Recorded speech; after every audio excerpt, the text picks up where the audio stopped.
ഏറ്റവും ആദ്യത്തെ പ്രധാന അറിയിപ്പ് കേന്ദ്ര സർക്കാരിൻ്റെ PM കിസാൻ സമ്മാൻ നിധി പദ്ധതിയുടെ പുതിയൊരു അറിയിപ്പ് വന്നിട്ടുണ്ട്. അതായത് കർശന പരിശോധനകൾ വിവിധ പ്രദേശങ്ങൾ കേന്ദ്രീകരിച്ച് നടന്നുകൊണ്ടിരിക്കുകയായിരുന്നു. അതായത് നമ്മൾ രേഖപ്പെടുത്തിയ വിവരങ്ങളാണ് പരിശോധനയ്ക്ക് വിധേയമാക്കിയത്.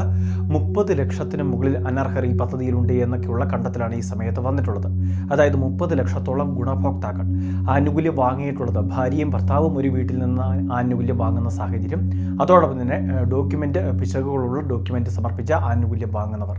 ഇത് കൃത്യമായിട്ട് ശ്രദ്ധയിൽപ്പെട്ടിട്ടുണ്ട് എന്നും അവരെ പരിശോധിച്ചുകൊണ്ടിരിക്കുകയാണ് എന്നൊക്കെയുള്ള കൃത്യമായിട്ടുള്ള അറിയിപ്പ് വരികയാണ്. ഉത്തർപ്രദേശിലാണ് ഏറ്റവും കൂടുതൽ തട്ടിപ്പ് ഇപ്പോൾ റിപ്പോർട്ട് ചെയ്യപ്പെട്ടിട്ടുള്ളത്. എന്നാൽ നമ്മുടെ സംസ്ഥാനത്ത് അത്തരത്തിൽ ഗുരുതരമായ പ്രശ്നങ്ങൾ റിപ്പോർട്ട് ചെയ്യപ്പെട്ടിട്ടില്ല. 21ാമത്തെ ഇൻസ്റ്റാൾമെൻറ്റിൻ്റെ വിതരണവും വളരെ വൈകാതെ ഉണ്ടാകും. ദീപാവലിക്ക് മുൻപ് തന്നെ ആനുകൂല്യം ലഭിക്കുമെന്നൊരു സൂചനയായിരുന്നു ലഭിച്ചിരുന്നത്. പക്ഷേ ദീപാവലി സമയത്ത് ആനുകൂല്യത്തിൻ്റെ വിതരണം ഉണ്ടായിരിക്കുന്നതല്ല. അതിനുശേഷം മാത്രമായിരിക്കും വിതരണം ഉണ്ടാവുക. 21ാമത്തെ ഇൻസ്റ്റാൾമെൻറ്റ് പല സംസ്ഥാനങ്ങളിലും ഇപ്പോൾ വിതരണം ചെയ്തുകൊണ്ടിരിക്കുകയാണ്. വിവിധ പ്രദേശങ്ങളിൽ, അതായത് മഴക്കെടുതി രൂക്ഷമായ പ്രദേശങ്ങളിൽ പ്രത്യേക മുൻഗണന നൽകി വിതരണം ചെയ്യുന്നുണ്ട്. ഉത്തരേന്ത്യൻ സംസ്ഥാനങ്ങളിൽ ഈ രീതിയിൽ ഇപ്പോൾ വിതരണം നടന്നുകൊണ്ടിരിക്കുകയാണ്. രണ്ടാമത്തെ മറ്റൊരു പ്രധാനപ്പെട്ട അറിയിപ്പ് കുട്ടികളുടെ ആധാർ പുതുക്കലുമായി ബന്ധപ്പെട്ട പുതിയ അറിയിപ്പ് ഈ സമയത്ത് വരുന്നുണ്ട്. സംസ്ഥാനത്തെ ഇതിനുവേണ്ടിയുള്ള നോഡൽ ഏജൻസി IT മിഷനാണ് ഈ കാര്യങ്ങൾ അറിയിച്ചിട്ടുള്ളത്. 5ാം വയസ്സിലും 15ാം വയസ്സിലും നിർബന്ധിത ബയോമെട്രിക് അപ്ഡേഷൻ ഉൾപ്പെടെ കേന്ദ്ര സർക്കാരിൻ്റെ നിബന്ധനയായിരുന്നു. അതിനി 5 വയസ്സ് മുതൽ 17 വയസ്സ് വരെയുള്ള കാലയളവിൽ എപ്പോൾ വേണമെങ്കിലും നിർബന്ധിത ബയോമെട്രിക് അപ്ഡേഷനിൽ പങ്കെടുക്കാം. ഇത് സൗജന്യമായിട്ട് അക്ഷയ കേന്ദ്രങ്ങൾ വഴിയൊക്കെ ചെയ്യാനും സാധിക്കും.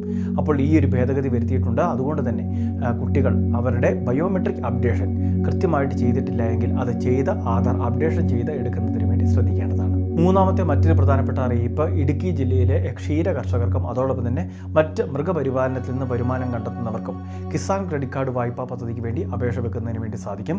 കുറഞ്ഞ പലിശ നിരക്കിൽ പലിശ സബ്സിഡി ഉൾപ്പെടെയുണ്ട്. അങ്ങനെയാണ് നമുക്കിവിടെ ഈടുരഹിത വായ്പാ പദ്ധതി വിതരണം ചെയ്യുന്നത്. കിസാൻ ക്രെഡിറ്റ് കാർഡ് വായ്പാ പദ്ധതിയെപ്പറ്റി അറിയുന്നതിനും അന്വേഷിക്കുന്നതിനുമൊക്കെ ആയിട്ട് തീർച്ചയായിട്ടും നമ്മളുടെ സമീപമുള്ള അല്ലെങ്കിൽ നമ്മളുടെ പഞ്ചായത്തിൽ പ്രവർത്തിക്കുന്ന മൃഗസംരക്ഷണ വകുപ്പുമായിട്ട് അതിൻ്റെ ഓഫീസുകളുമായിട്ടോ അല്ലെങ്കിൽ വെറ്റിനറി ഓഫീസുമൊക്കെ ആയിട്ട് വെറ്റിനറി ഹോസ്പിറ്റലുമൊക്കെ ആയിട്ട് സന്ദർശിച്ചാൽ മതി. അവിടെ നമുക്ക് വേണ്ട നിർദ്ദേശങ്ങളും സഹായങ്ങളും ലഭിക്കുന്നതാണ്. അതിനുശേഷം ബാങ്ക് മുഖാന്തരം നമുക്ക് വായ്പ ഉൾപ്പെടെയുള്ള കാര്യങ്ങൾ ലഭിക്കുന്നതുമായിരിക്കും. ഈ സുവർണാവസരം ജില്ലയിലെ കർഷകർ പാഴാക്കാതിരിക്കുക.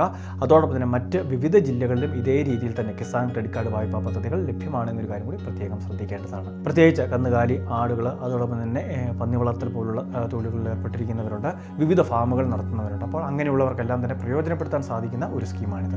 ഏറ്റവും അവസാനത്തെ പ്രധാന അറിയിപ്പ് സംസ്ഥാനത്തെ മുന്നോക്ക സമുദായ കോർപ്പറേഷൻ്റെ വിദ്യാസമുന്നതി എന്ന് പറയുന്ന സ്കോളർഷിപ്പ് പദ്ധതിയിലേക്കുള്ള അപേക്ഷകൾ നടന്നുകൊണ്ടിരിക്കുകയാണ്.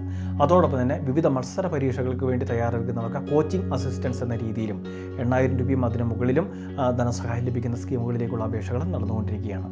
നവംബർ മാസം 4 അതോടൊപ്പം 7 തീയതികളോടെ ഈ 2 സ്കീമുകളിലേക്കുള്ള അപേക്ഷകൾ അവസാനിക്കുകയും ചെയ്യും.